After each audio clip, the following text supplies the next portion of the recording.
So, what does it mean to do something like a girl?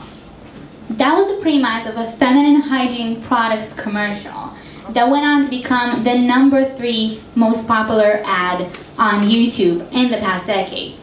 And always the brand behind the sensation presented the ad as an audition. They basically brought in young women in, say, their early 20s, and they asked them to do things like a girl. Run like a girl, fight like a girl, stuff like that. And the women were very aware of social stereotypes, and they thought what they were expected to do was to adhere to social stereotypes. So that's what they did. The characters that they presented cared more about how their hair looked than about winning the race. Then, always the company brought in young girls, say around elementary school age, and asked them to do the same things, run like a girl, fight like a girl. And these girls presented characters with unequivocal personal power. They were in it to win it. Okay? Now here's the thing. According to research, many of these girls' confidence will be challenged as they go into adolescence. They will be affected by social stereotypes.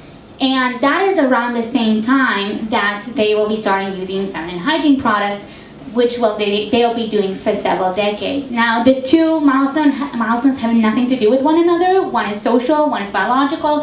They're unrelated. But by linking them together, what it always does is it empowers these girls to not give up on their power once they go into adolescence. Basically, always creates positive emotions, both in the new target audience and in the adults that will be introducing them to these products. Without pitching their product once. So, why does this matter? Why should companies around the world even care about this? So, what this company did is called cause marketing, which means using brand voice to advocate for a social cause or a social issue. And for example, if you have a big following, you can raise money to help communities that have been struck by natural disaster. You can help build a school for kids who did not have access to education prior to that. But if companies don't care about that, they might care about it affecting their bottom lines, because it actually helps a lot their bottom lines. Because here's the thing, most people do not believe that they can change the whole world.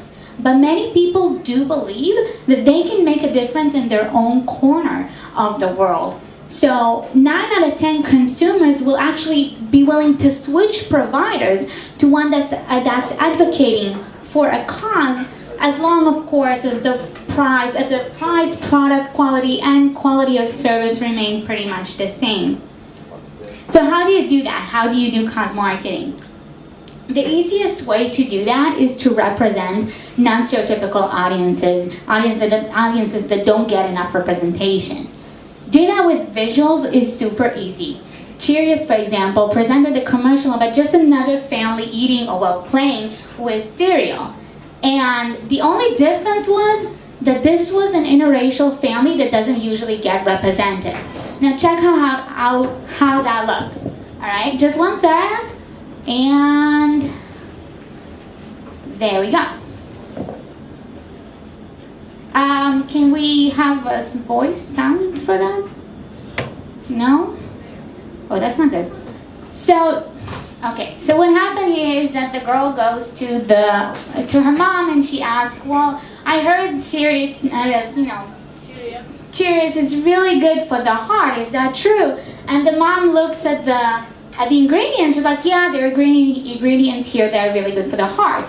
And so the kid is like, okay, well, I'll just pour it on my dad's heart, and he'll have great heart health. Now here's the thing, this is just a regular family, right? They're just a regular family eating or playing with cereal. But they just have little different skin tones between the members of the family. It's just another family. But the amount of backlash, as well as outpouring notes of support and gratitude that came in over this commercial, showed how deep the need is for more diverse representations.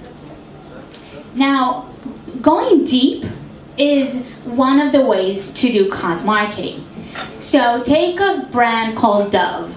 Dove has products for skincare, hair care, body care, all kinds of stuff like that. And they filled their YouTube channel with videos promoting body confidence. I'm going to show you what that means.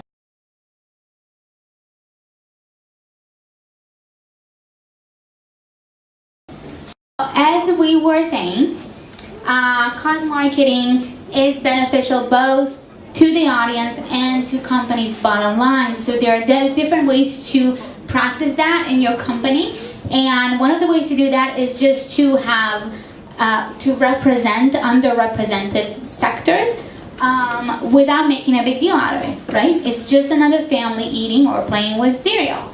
No big deal. But another way to do that is to go deeper than obvious customer pain points. So for example, there's a company called Dove. Dove has skincare, body care, hair care lines of products. And they filled their YouTube channel with videos promoting body confidence. Now let's take a look at what body confidence is. One sec.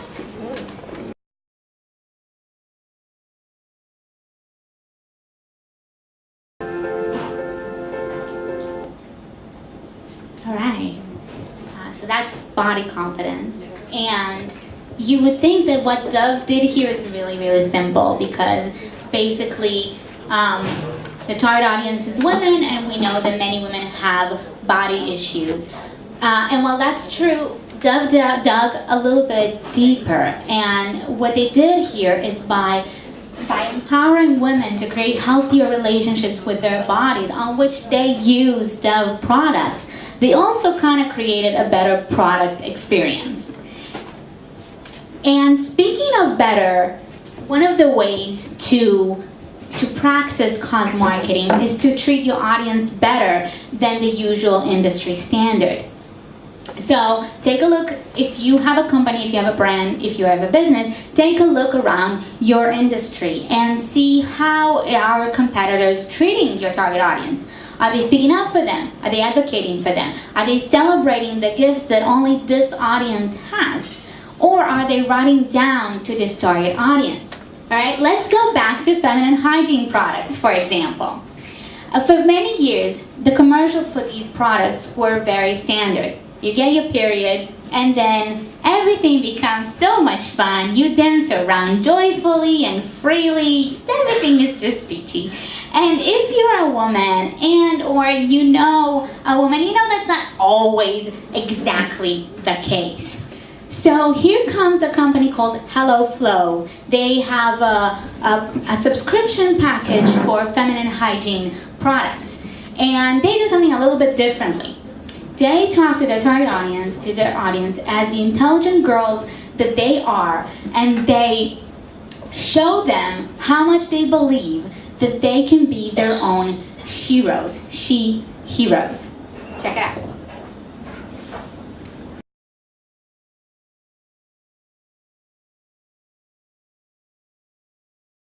So this is cause marketing, and as you can see, it can be very, very... Okay, with the microphone on. So this is cause marketing, and as you can see, it can be very, very effective. But one thing that it cannot do is, first of all, for it to be effective, it has to be obviously related to a topic that the audience really cares about, the customers really care about. It cannot, of course, replace content that's centered around customer needs and helps them